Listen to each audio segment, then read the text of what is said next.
Hey everyone, it's Dr. Nightstare. Glad you're here. Before we get into it, hit like and subscribe. It really helps the channel. Quick question before we start. Where are you watching from, and what time is it for you right now? Alright, let's get settled. Get comfortable, let your body relax, and just take it easy.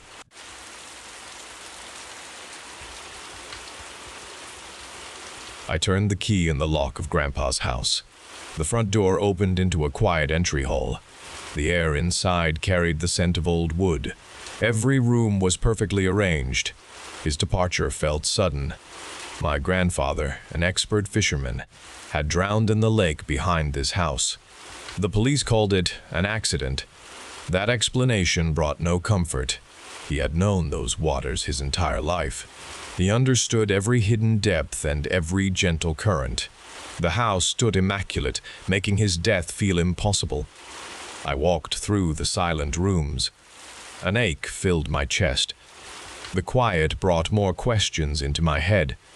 I stepped into Grandpa's bedroom, and the change was immediate. Papers covered every surface, layered like fallen leaves. They spilled onto the floor, a scattered ocean of handwritten notes and printed articles.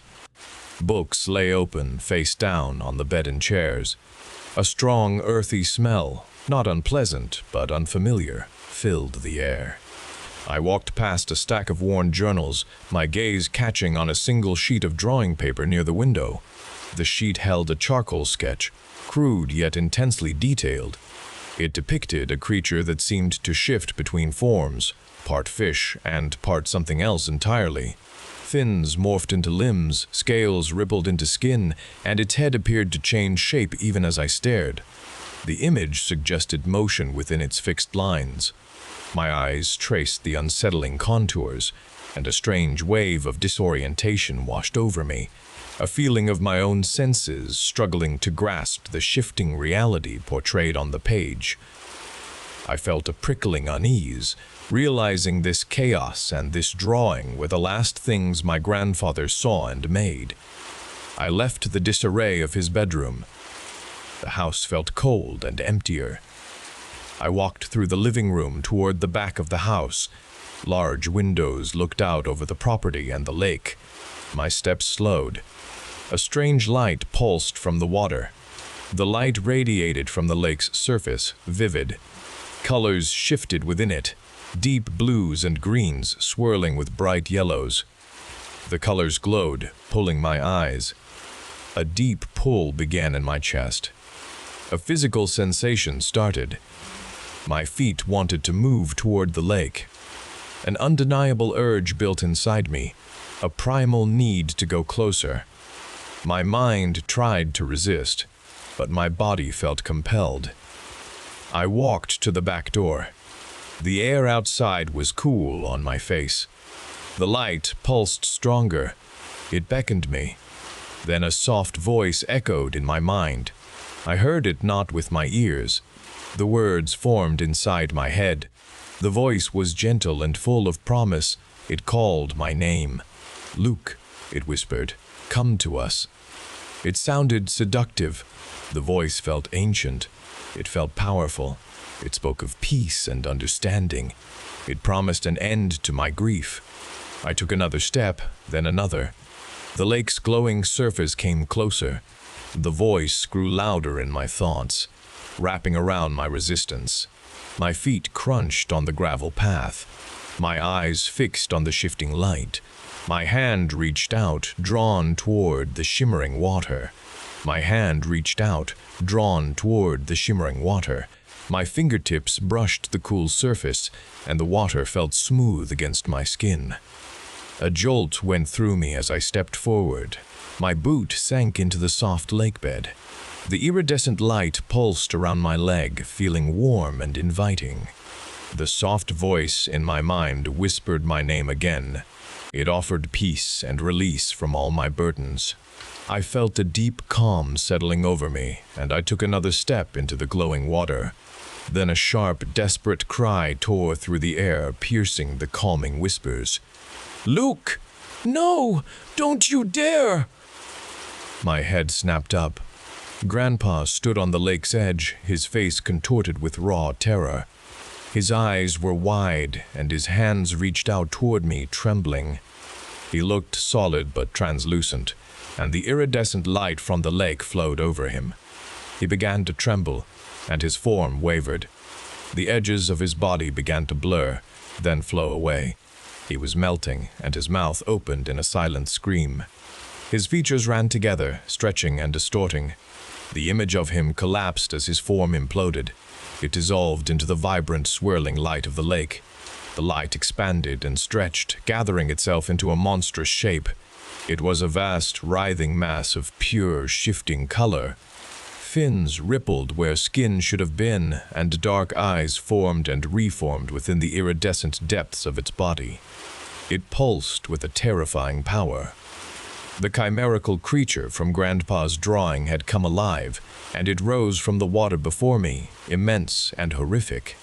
Then a sound emerged from its shifting mass. It was a deep, wet voice, my grandpa's voice, twisted into something alien and terrifying. It wrapped around my thoughts, speaking directly into my mind. "Come, Luke," it invited. "Join us. Become part of the deep. There is no more pain here. Only unity. Only peace. We are waiting." The voice echoed as the monstrous entity surged closer. Its iridescent body radiated immense cold. I felt its vast presence pressing down on me, and I stood frozen in the water, trapped.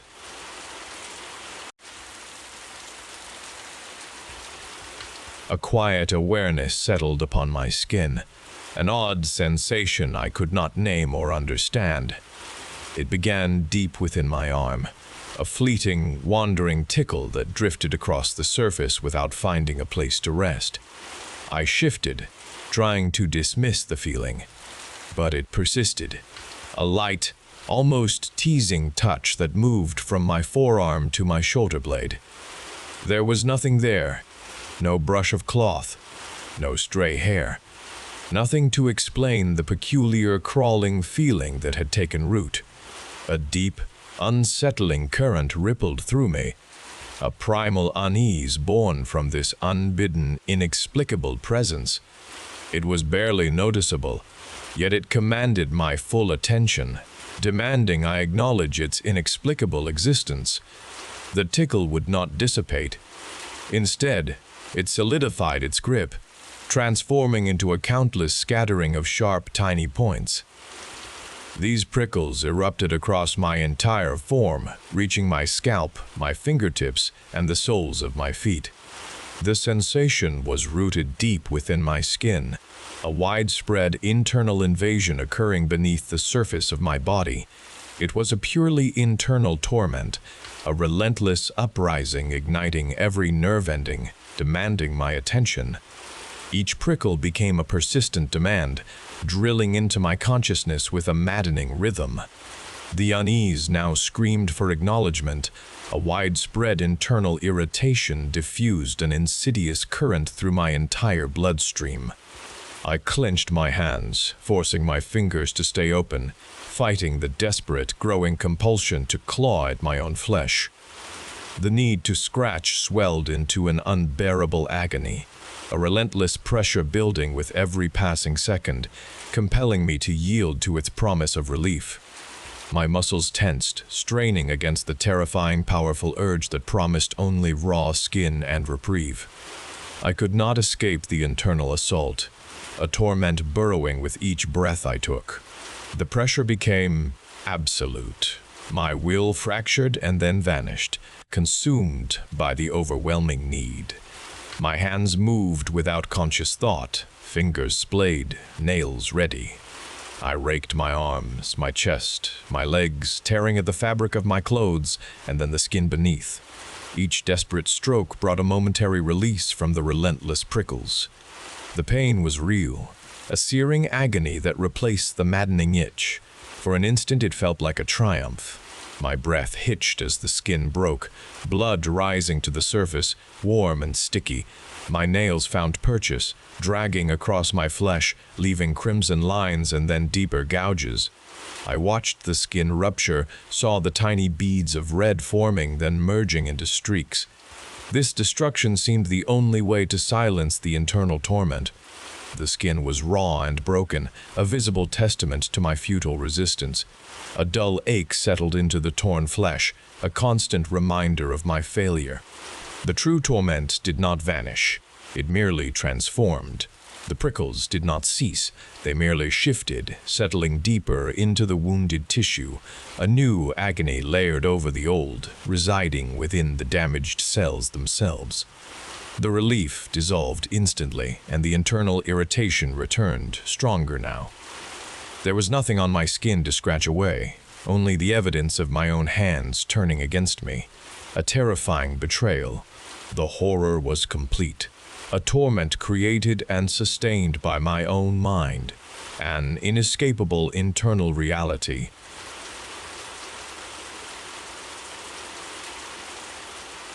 I woke again to quiet cries in the dead of night.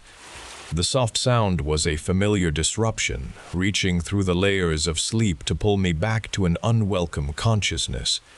A weary resignation settled deep within my chest, competing with the physical ache of my exhaustion. I clenched my eyes shut tightly, pulling the thick duvet higher over my ears, desperate for the world to simply fade away and leave me in peace. The quiet whimpers intensified, tearing through the brief illusion of calm I had tried to create. They grew desperate, then erupted into heart-wrenching wails that shredded the air in the dark room. The sound pounded against my last vestiges of will, a relentless invasion that made it impossible to remain still. My muscles stiffened with the effort of resistance, but the cries demanded a response. I pushed myself up, swinging my legs over the side of the bed. My bare feet found the cold floor with a familiar chill, and I stood slowly, my movements heavy and devoid of conscious thought. Each step felt predetermined, a sequence etched into my very being by countless repetitions. I shuffled forward, drawn by the raw, piercing agony of the wails, moving towards their origin in the room. I reached the small stand and lifted her carefully. I held her close against my chest, my arms supporting her familiar weight. Her small form fit perfectly within my embrace. I murmured into the darkness, "Mummy's here, baby, go back to sleep." I repeated the words slowly, a soft rhythmic comfort against my lips. The harsh wails began to soften, transforming into broken whimpers, then quieted entirely. A fragile peace settled around me, momentarily pushing back the exhaustion. This quiet felt hard-won, but carried a deep sorrow. I swayed gently from side to side, my eyes closed, holding her in the calm. I opened my eyes and turned towards the stand. My arms lowered, preparing to return her to her place. The glow of the nightlight fell upon the ornate urn I held. Its cold ceramic was in my hands. The name on the metal plate gleamed. It spelled out, "Lilies." I gently returned Lily's urn to its place on the stand. My arms lowered to my sides. I walked back to my bed, each step heavy. My body settled onto the mattress, and I pulled the duvet over me. Only my own breathing filled the room. A quiet sob escaped my throat, and tears tracked paths down my face.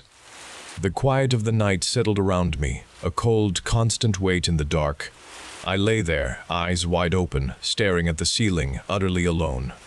My heart held an unyielding ache. This was my life now.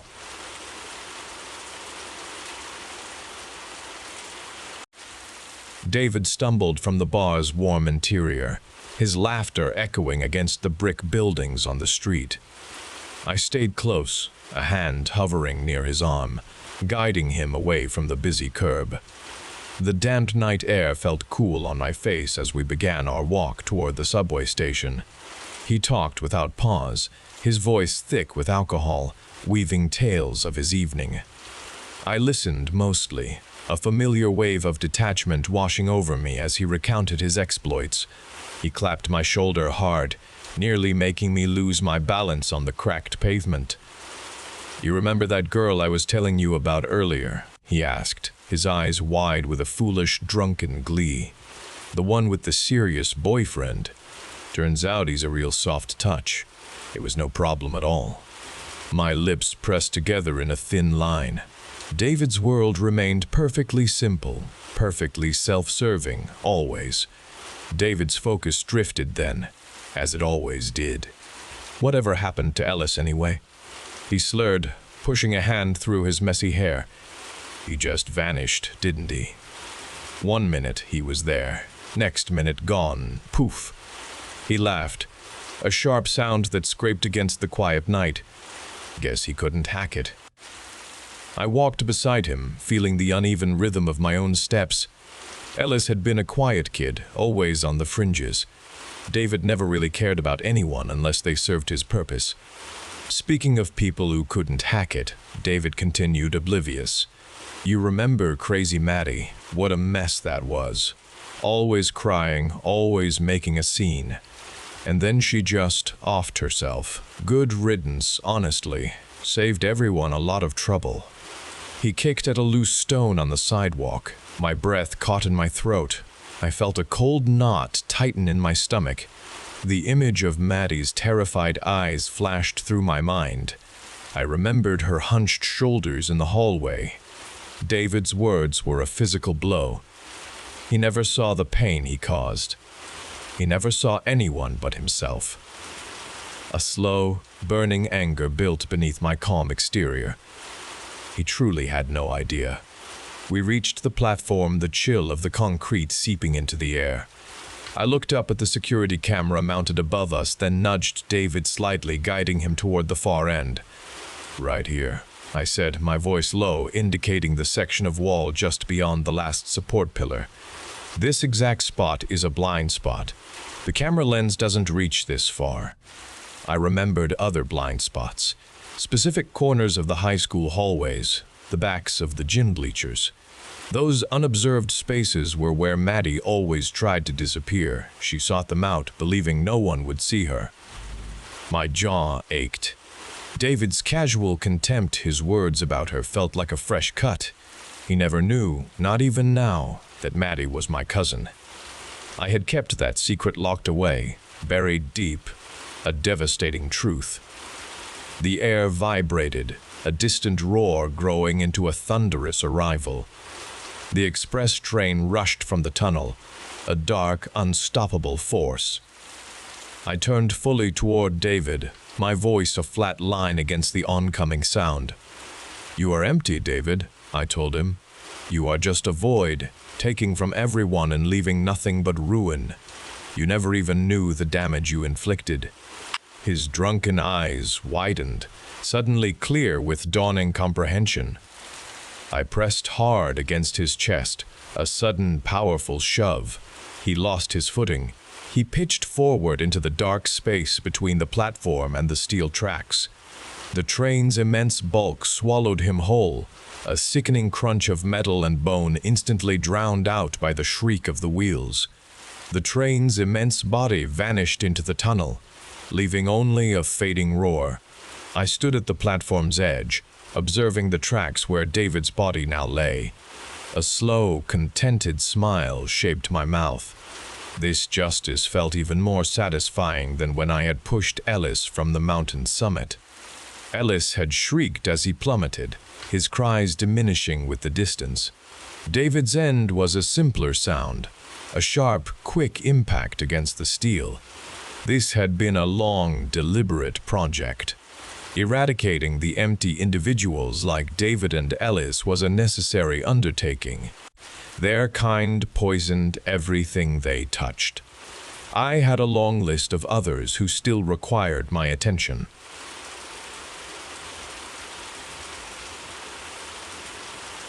I finished counting the day's earnings, tucking the coins inside my jacket. My feet moved toward the tarp. I called my tent, a path through the alleyways. Out there, past the dumpsters and the buildings, I heard the growling start again. It was a sound that echoed, another part of the city's night noises, nothing new. I kept walking, wanting to lie down. I finished counting the day's earnings, tucking the coins inside my jacket. My feet moved toward the tarp I called my tent, a path through the alleyways. Out there, past the dumpsters and the buildings, I heard the growling start again. It was a sound that echoed, another part of the city's night noises, nothing new. I kept walking, wanting to lie down. 4 men stepped out from a narrow passage between 2 buildings, and each of them carried a baseball bat on his shoulder. My breath caught in my throat, and I felt a sudden coldness deep in my gut. The burly man in front, his face hard, took a slow step forward. "Looks like you're late with your payment again, Ramon," he said, his voice a low rumble. He lifted his bat, the wood gleaming dully in the dim light, and tapped it against his open palm. "Remember what happened to your sister when you decided to go missing last time?" The memory hit me like a physical blow, sharper than any fist, and my hands instinctively clenched. I knew there was no talking my way out of this situation now, and no amount of pleading would make them change their minds. My only chance was to run. I spun on my heel, pushing off the ground with all my strength, scrambling back the way I came. Their angry shouts tore through the night, and the heavy thud of their pursuing boots pounded behind me as I burst from the alley onto a wider street. I didn't dare look back, my legs burning with effort as I pumped my arms, weaving between parked cars and darting past a few startled pedestrians. The city lights blurred around me, and my lungs ached with every gasping breath. I turned sharply down another narrow passage, hoping to lose them in the maze of streets I knew so well, but their determined footsteps never faltered, growing louder with each strained stride. I risked a quick glance over my shoulder, seeing their dark figures gaining on me, their bats swinging low by their sides. Then I saw the towering brick wall ahead, unbroken and rising high, blocking the alley completely. My chest burned, and my legs felt like lead, but there was no other way out, and they were already closing the distance behind me, trapping me against the cold, unyielding brick. My back pressed against the cold brick, my breath ragged as the leader of the men raised his bat high, a cruel smile stretching across his face. I squeezed my eyes shut, bracing for the inevitable strike, but the impact never landed. Instead, a guttural growl, deeper and more menacing than any city noise, vibrated through the air, shaking the ground beneath my feet. A sudden, violent rush of wind tore past me, and a piercing scream ripped through the night, cut short with a wet, sickening tear. My eyes snapped open, wide with terror, to see the burly man falling to the ground, his body ripped open from shoulder to hip, his blood a dark, spreading stain on the concrete. Before I could fully process the horror, another blur of dark fur and razor claws launched itself at the next man, and a scream erupted, ending just as quickly in a choked gurgle. The remaining 2 thugs, their faces contorted with disbelief and pure terror, scrambled backward, their bats clattering to the ground as they tried to flee. But the creatures moved too fast, too relentless, their forms now visible as massive, hunched beasts with powerful limbs and glowing, feral eyes, moving with a speed that defied the physical world. One beast tackled a man against the opposite wall, its claws shredding through his clothes and flesh, silencing him. The last man managed only a strangled cry before a third monstrous shape, larger than the others, burst from the shadows near the dumpsters, its jaws closed around his torso with a sickening crunch that echoed through the alley. The growling I had dismissed as city sound now resonated around me, the true, terrifying voice of these protectors, no longer just a myth, but a brutal, undeniable reality. The growling stopped, leaving a sudden quiet in the alley. The 3 massive creatures stood over the mangled bodies of the men, their dark forms steaming in the cold night air, and then they slowly turned their heads to face me. My breath caught in my throat, a fresh wave of terror surging through my chest, and I pressed myself harder against the brick wall, unable to move. Their eyes, still glowing with an inner light, focused on me, and for a long moment we simply stared at each other. The only sounds, the rapid thumping of my heart against my ribs. One of them, the largest, took a slow, deliberate step forward, its powerful limbs moving with a silent grace. It lowered its immense head, bringing its snout close to my face, and I could feel the warm breath on my cheek. I flinched, but the creature did not move closer to harm me. Instead, it nudged my hand with its soft nose, a gentle touch that sent a strange warmth through my cold fingers.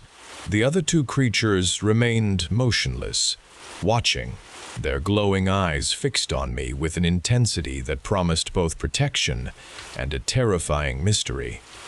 My life on the streets had suddenly twisted into something new and strange. I was still Ramon, a man with nowhere to go, still facing the biting winds and empty nights. But now I had them.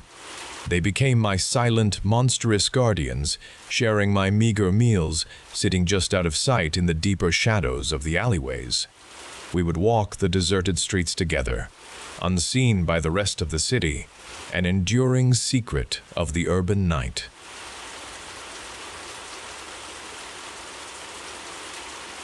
The acceptance email arrived on a Tuesday morning, confirming my spot in the Dream Film program. My heart pounded as I read the letter twice. I ran downstairs to find my mother in the kitchen. Her face lit up when I told her. She clapped her hands, a joyful sound that filled the small kitchen. Then her eyes welled and she pulled me into a tight embrace. I felt her shoulders shake as she repeated her pride, her voice thick with emotion. Her tears were not just for happiness. They also acknowledged the distance that would soon separate us. Since Dad passed, it had always been just the two of us, our lives intertwined, built from shared meals, late-night talks, and unspoken understandings. This college acceptance was our dream, a future I had worked towards. Now it meant a cross-country move, an empty bedroom, and quiet evenings for her. "You did it, sweetheart," she said, pulling back and wiping her eyes. Her smile was wide, but deep sadness shadowed her eyes. "My girl will conquer the world."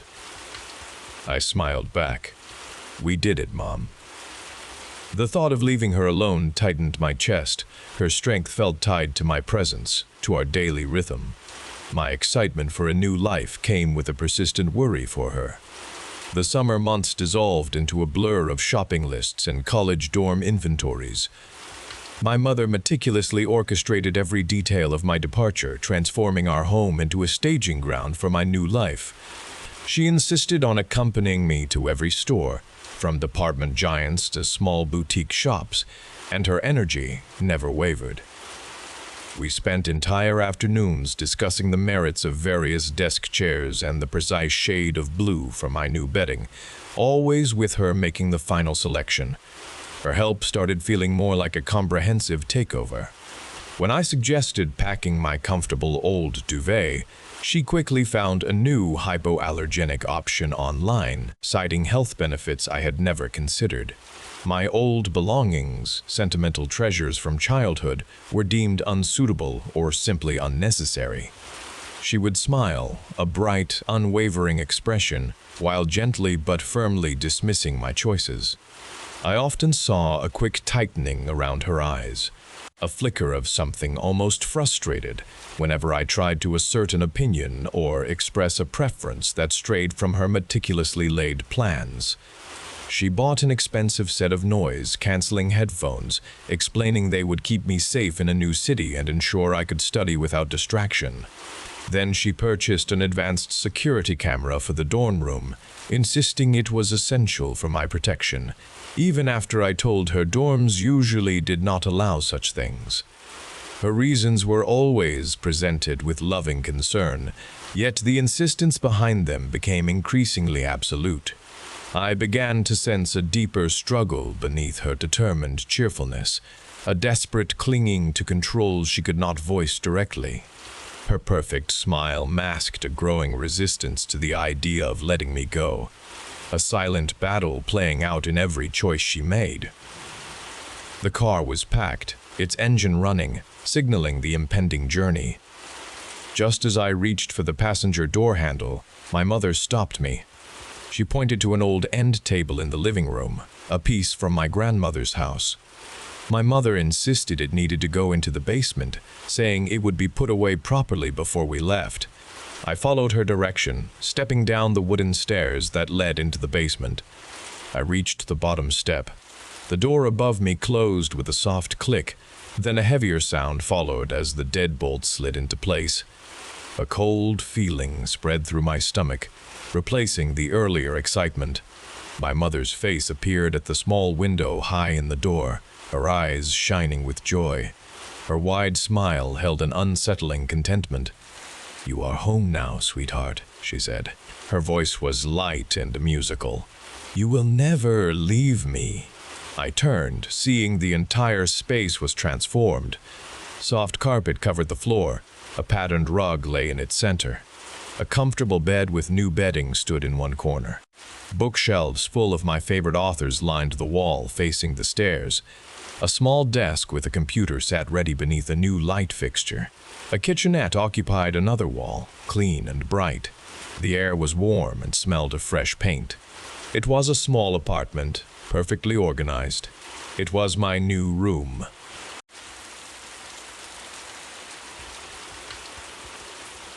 My friend Liam was an urban explorer, and he sent me a cryptic screenshot of a forgotten building. It displayed South Annex, Building D, along with a strange warning written in pixelated text. I was intrigued and met him at the decaying industrial park that afternoon. We found the correct building and slid through a broken door. Inside, a strange odor filled the air, a metallic tang mixed with something organic. Room numbers on metal plaques appeared manipulated, some reversed, others crudely overwritten. We walked down a long hallway where the walls physically undulated and the floor subtly warped underfoot. My perception started to fray, showing us something deeply wrong with the building's nature. The hallway opened into a stairwell. A metal plaque on the wall indicated Level 1. My breath hitched. Logic defied this numbering. We saw another plaque further down, displaying Level 2. We tried to go up, but the numbers on the walls shifted and dissolved into new figures, never letting us ascend. The stairs always returned us to a section we had already passed, looping endlessly. Small, crude tally marks began to appear on the grimy concrete walls. They were simple vertical lines, grouped in fives, and these grew in number the longer we stayed, seemingly tracking our presence within the looping structure. Then a soft tapping began, emanating from the walls themselves. It grew louder, more distinct, synchronizing precisely with my own breathing. Each soft intake and exhale was matched by a tap that felt precise and resonant, making us acutely aware of a pervasive presence that was actively engaging with us, locking us inside its impossible architecture. The concrete stairwell walls grated against my searching hands, rough and abrasive. The floor beneath my feet felt soft, yielding slightly with each frantic step. The tapping around us now became a frantic drumbeat in my ears, synchronizing with my own pounding heart. We pushed past countless tally marks, each new group of lines pressing in closer. Liam suddenly pulled me forward, guiding me towards a section of wall that seemed to ripple, an impossible gap where no door had existed moments before. We plunged through it, bursting into the cool gray daylight outside the building. My chest heaved as I took in the cold, clean air. I turned to Liam, ready to collapse with relief, but he stood unnaturally still beside me. His arms hung perfectly straight at his sides, his shoulders held stiff. He moved his head to look at me, and his lips curved into a smile that was too even, too precise, a perfect mirror image. My voice cracked as I asked if he was all right, and he replied, "I am all right." His voice was my voice, a perfect imitation, devoid of his usual warmth. A thin, white strip adhered to his forehead, stretched taut across his skin. It was almost invisible. visible only when I looked closely, a stark detail that filled me with cold dread. My attempts to reach Liam became a desperate cycle of unanswered calls and empty inboxes. His digital footprint had vanished without a trace. Web pages where he had been tagged now showed blank spaces. Mutual friends I messaged claimed they did not know a Liam, their memories seemingly rewritten, leaving me alone with a story no one else remembered. I began to question my own sanity, the lines between reality and nightmare blurring. A small, stark white label adhered to my apartment door one morning. Liam's name was written on it, followed by a dense block of tally marks that mirrored those on the stairwell walls. Below the marks, in the same neat script, read the message, "You were supposed to see." This confirmed the malevolent intelligence of the building, reaching out from its impossible space. The incident burrowed deep into my mind, leaving behind a new, pervasive tick. I found myself compulsively counting the number of steps I took, the gaps between floorboards, the minutes ticking on the clock. It was an urge I could not control, a ceaseless mental tally. A subtle pressure clung to the edges of my senses, a constant, undeniable presence. The building had released me, but it had not let go. It was still there, watching, counting, an unseen entity forever tethered to my existence, ensuring I would never truly be free.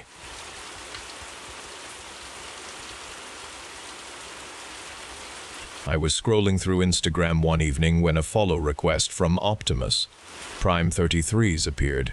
Tapping the profile revealed an empty page, no posts and no picture, just the username. I initially dismissed it as a common bot, an annoyance I would block later. Hours passed. Then a notification arrived. Optimus. Prime 33s had posted. The photo showed the exterior of my apartment building, completely unmistakable. My casual dismissal evaporated, replaced by the sudden, sharp clarity that this was not random. The next morning, another notification arrived, and my breath caught as I saw the new post. A photo of my building's lobby, taken from inside, the details of the mailboxes and the entrance arch clear and sharp. This was no longer just an exterior shot. The stalker had been inside, moving past the communal door. I felt a cold knot tighten in my stomach, a sense of personal space eroding with each new image. Later that afternoon, Optimus, Prime 33s, posted again, this time an old photo of my bike, a specific model I had owned years ago, pulled from some forgotten corner of my old Facebook profile. The account was digging into my past, connecting it to my present, weaving a web of surveillance that felt increasingly inescapable. I tried blocking the account, but the option was grayed out, inaccessible. I reported it to Instagram, but before the report could even be processed, a direct message flashed onto my screen from Optimus. Prime 33's, a single word. Why? It was unnervingly instant, a direct response to my futile attempt to sever the connection. Minutes later, a new post appeared, my current bike locked to the rack outside my local coffee shop, a place I visited daily. The photo was taken from across the street, capturing me in the background, a small, blurry figure holding a book. The casualness of the shot, the proximity, and the immediate knowledge of my actions sent a shudder through me, turning my growing unease into a solid, creeping fear. Every tap, every scroll, every attempt to reclaim my privacy was met with an immediate, chilling counter-response, proving the stalker was always watching, always ready. Another, Optimus, Prime 33's, notification flashed. My finger trembled as I tapped, dread seizing me. The image was a close-up photograph of my apartment door, an inescapable invasion. I saw the worn paint on the frame, my name on the small brass plate, and my doorbell. The air left my lungs. My home was no longer safe. This was a physical trespass. A scream caught in my throat, adrenaline propelled me. I had to get out, away from the eyes so close to my door. My mind fixed on the police station. Grabbing keys and phone, I stumbled from the apartment, not locking the door. My legs carried me down the stairs, each step a frantic beat, urging me out into the street towards help. I stumbled into the police station, gasping in the empty room. An officer directed me to a chair, and I began to explain the nightmare, my voice rough with panic. He listened, his pen scratching across paper, and a small hope for safety began to settle within me. My phone vibrated in my hand. Another notification from Optimus. Prime 33s. I saw the tag, a photograph of me sitting in this chair, my face pale, taken from inches away. My own wide-eyed gaze stared back from the screen. The message arrived instantly below the photo.